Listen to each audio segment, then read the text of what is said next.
ये तो बस चिंगारी है, आग लगाना बाकी है।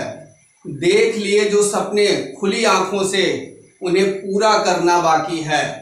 हेलो बच्चों, टेस्ट क्लासेस में आप लोगों का बहुत बहुत स्वागत है। और आज हम लोग बहुत अच्छा सा टॉपिक पढ़ने वाले हैं। और उस टॉपिक का क्या नाम है? विद्युत द्विध्रुव के कारण अक्षीय या अनुदैर्ध्य स्थिति में वैद्युत विभव।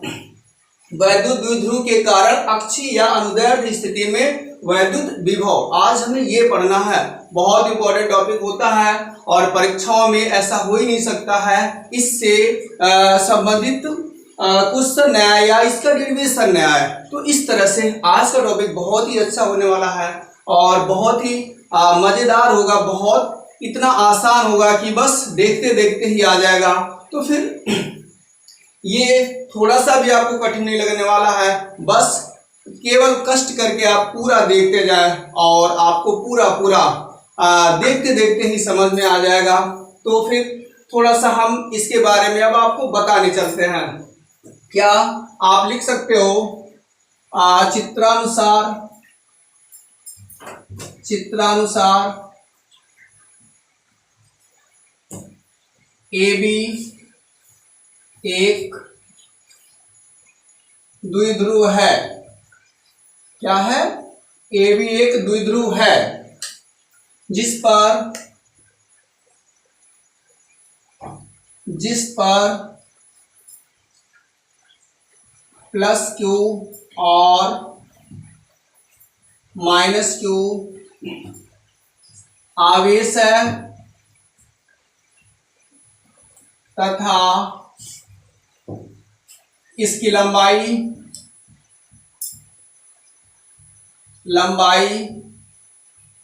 2L है। तो इस तरह से ये मैंने द्विध्रुव के बारे में बताया जिस पर प्लस Q और माइनस Q आवेश है, जिसकी लंबाई 2L है। और क्या कर लेते हैं? इसके अक्षीय स्थिति में बिंदु P पर वैद्युत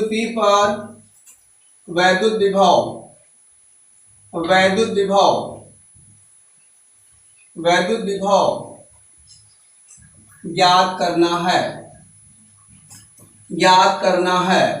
ठीक है, तो यहां तक हम लोगों ने कर लिया। अक्षीय स्थिति में बिंदु P पर वैद्युत विभव ज्ञात करना है। अच्छा, आप फिर क्या कहते हैं? ऐसा कर लेते हैं। माना क्या लिखेंगे? थोड़ा सा ये शब्दों को लिखना जरूरी होता है और ये कोई कठिन नहीं है, बस देखते देखते ही ये सब आ जाएगा। और ये चीजें थोड़ा सा इनका डिस्क्रिप्शन करना पड़ता है, इसलिए हम भी लिख रहे हैं। माना द्विध्रुव के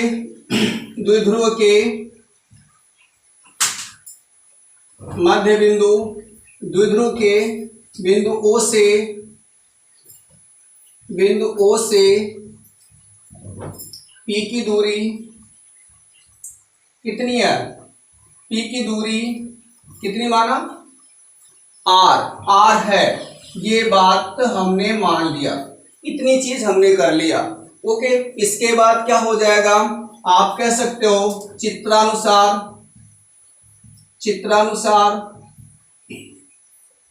चित्रानुसार बीपी की जो लंबाई है, बीपी की लंबाई क्या होगी?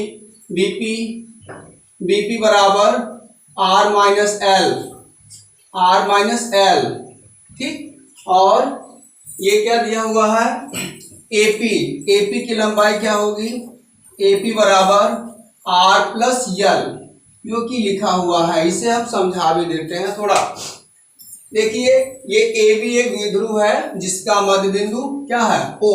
अगर मध्य बिंदु O है, इसकी लंबाई L है, तो ये दूरियां जो हो जाएंगी, ये आधी जो दूरियां हो जाएंगी, ये क्या हो जाएंगी?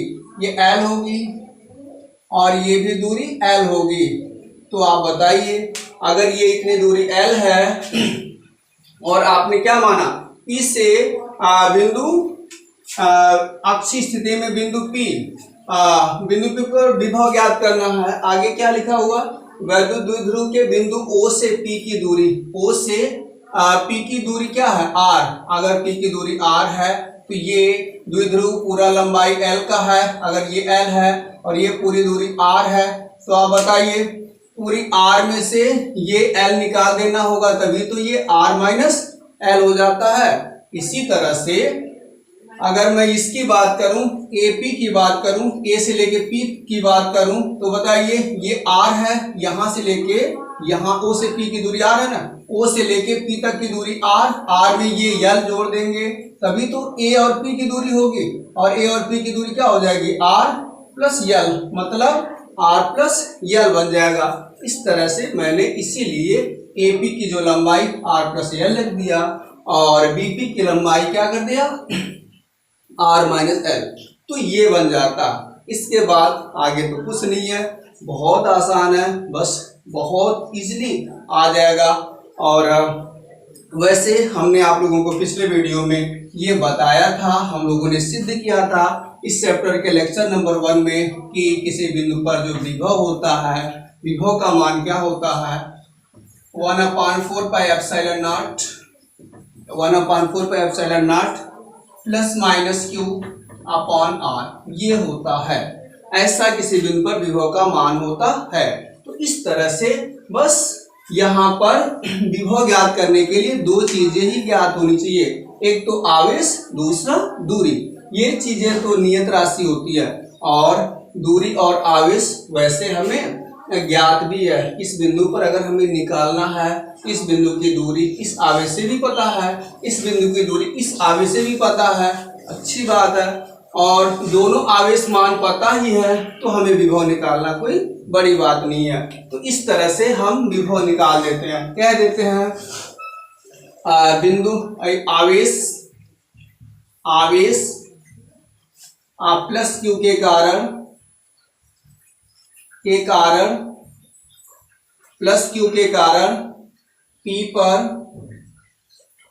पर विभव V बराबर क्या बनेगा, P पर विभव V बराबर 1/4 पाई एप्सिलॉन नॉट, और आवेश मान कितना, आवेश प्लस Q के कारण तो प्लस Q लिख देते हैं, और दूरी कितनी है, यहां से लेके यहां तक की दूरी R प्लस L, तो इस तरह से R प्लस L बन जाएगा।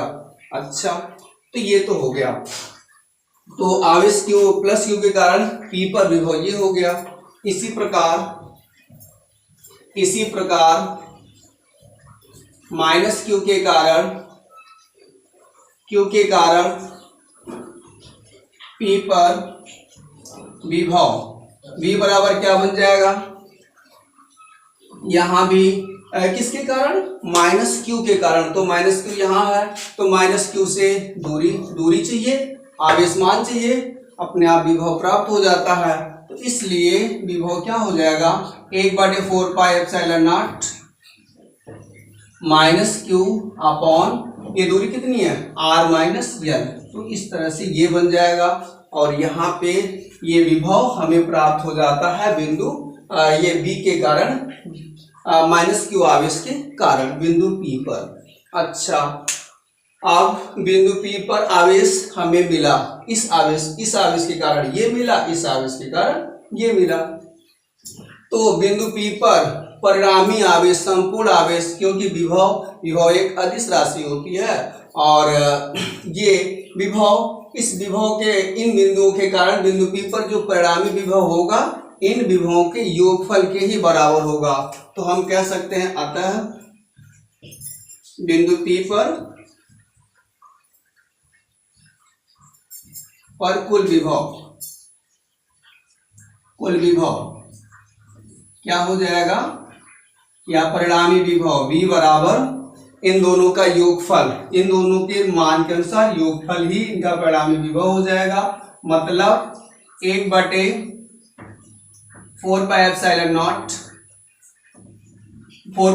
Not into Q upon R plus L, और फिर दूसरा प्लस कर लेते हैं 1/4 pi epsilon not into minus Q upon R minus L, ये बन जाएगा।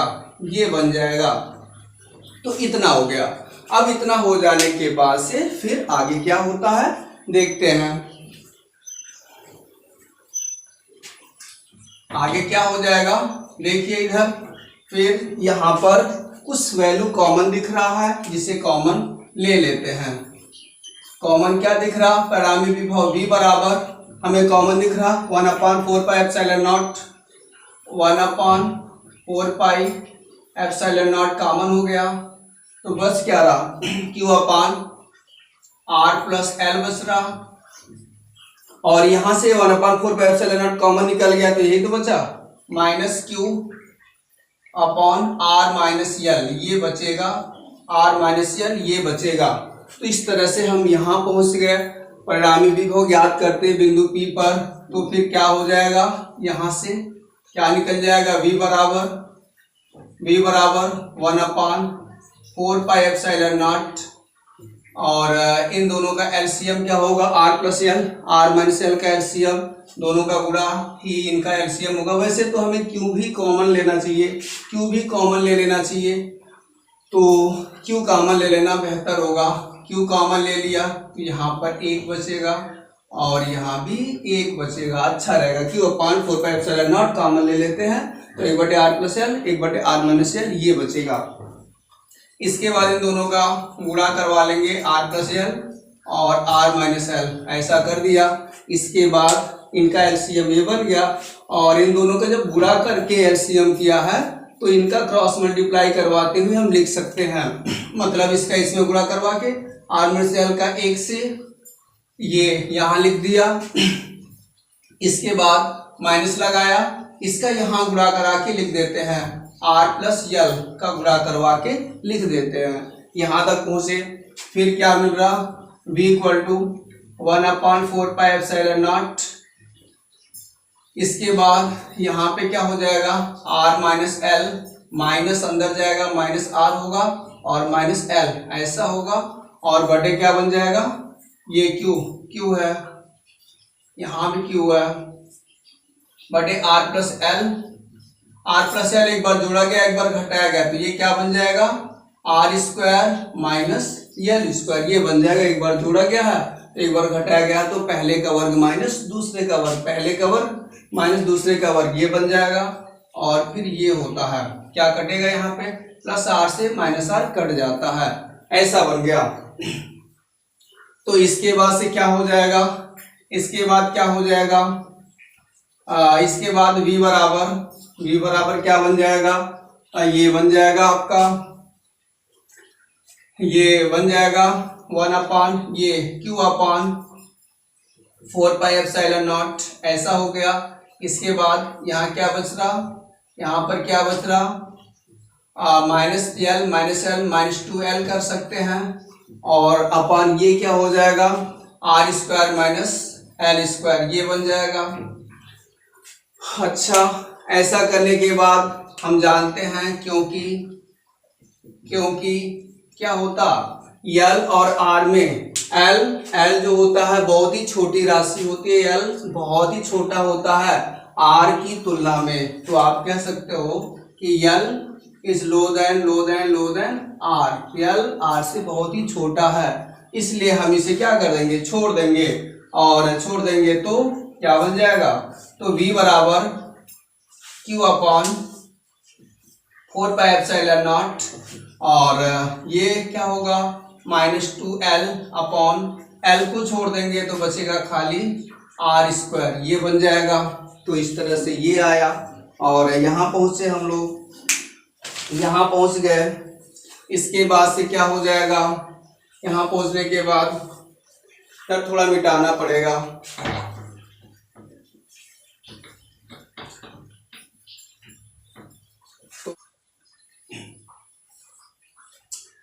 यहाँ पहुंच गए। इसके बाद क्या होता है, इसके बाद क्या हो जाएगा, v बराबर हो जाएगा q/4 पाई एप्सिलॉन नॉट, और ये -2l या कह सकते हैं, ऐसे कह सकते हैं हम, सीधे हम कह दे रहे हैं कि 1/4 पाई एप्सिलॉन नॉट और 2QL minus 2QL upon are square. तो यहाँ पे माइनस ये केवल आवेश का सिंबल दर्शाता है, आवेश का सिंबल दर्शाता है माइनस, और कुछ नहीं दर्शाता है। तो इस तरह से हम इसे छोड़ सकते हैं और इस तरह से क्या बन जाएगा 1/4 पाई एप्सिलॉन नॉट, और ये माइनस 2QL। तो हम जानते हैं 2QL क्या होता है, वैद्युत द्विध्रुव का द्विध्रुव आघूर्ण होता है, P बराबर होता है 2QL, ऐसा होता है। इसलिए 2QL की जगह पे P कर दिया और बटे आर स्क्वायर। तो इस तरह से हमें क्या मिला, हमें अक्षीय स्थिति में किसी बिंदु पर वैद्युत विभव का मान प्राप्त हुआ। इस तरह से ये हमें प्राप्त होता है। उम्मीद करते हैं ये सब कुछ आपको बहुत अच्छे से समझ में आया होगा, और इस तरह से चैनल को सब्सक्राइब कर लें जिससे और आने वाला वीडियोस आप तक पहुंचता रहे, और वीडियोस को लाइक भी करें और कमेंट भी करते रहें। तब तक के लिए टेक केयर, बाय बाय।